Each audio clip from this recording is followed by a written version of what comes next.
آپ خوب واہ واہ کر رہے ہیں، خوب واہ واہ۔ رسالہ مکیہ کی اگلی عبارت غور سے شیخ آگے فرماتے ہیں، ہم میں سے ہر کوئی جس دن سے مرید ہوتا ہے اس دن تو چھوڑیں، مرید ہونے کا ارادہ ہی بناتا ہے، اس کا ایک جذبہ ہوتا ہے کہ اللہ تبارک و تعالیٰ کے ہم دوست بنیں، اللہ تعالیٰ کا مقرب بنیں، اپنے گناہوں سے پاک ہو کر زندگی گزاریں گے، سارے تصورات اس کو ہوتے ہیں۔ لیکن 10 سال مرید ہوئے ہو گئے، ہر مرید اپنے دل میں جھانک کر کے دیکھے کہ ہمارے دل میں کوئی تبدیلی آئی کہ نہیں، ہماری زندگی میں کوئی چینجنگ آئی کہ نہیں۔ یاد رکھیے، فقط تمنا سے کوئی چیز کسی کو حاصل نہیں۔ مجموع سلوک شریف کے اندر تو علامہ حضرت شیخ سعد خیر آبادی رحمۃ اللہ تعالیٰ علیہ نے واضح طور پہ کہا ہے کہ فقط تمناؤں کے جال میں الجھ کر کے رہ جانا، عمل سے دور رہنا، یہ شیطانی وسوسہ ہے۔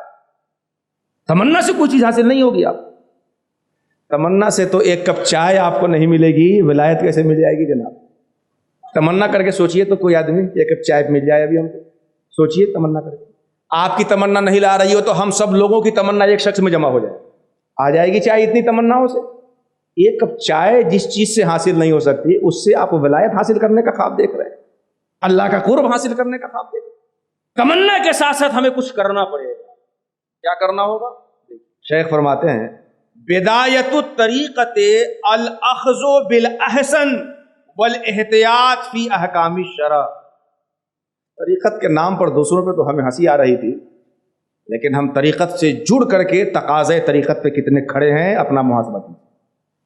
شیخ فرماتے ہیں کہ طریقت کا آغاز یہاں سے ہے کہ انسان احسن کو اپنی زندگی میں انجام دینے لگے اور احکام شریعہ میں احتیاط کو اپنی زندگی میں داخل کرے۔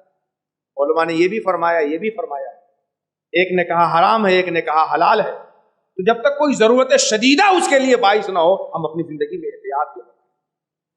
والاجتناب عن الرخص والتسہیلات، شیخ کی عبارت ہے کہ رخصتوں سے، تسہیلات سے بچنے کی پوری کوشش۔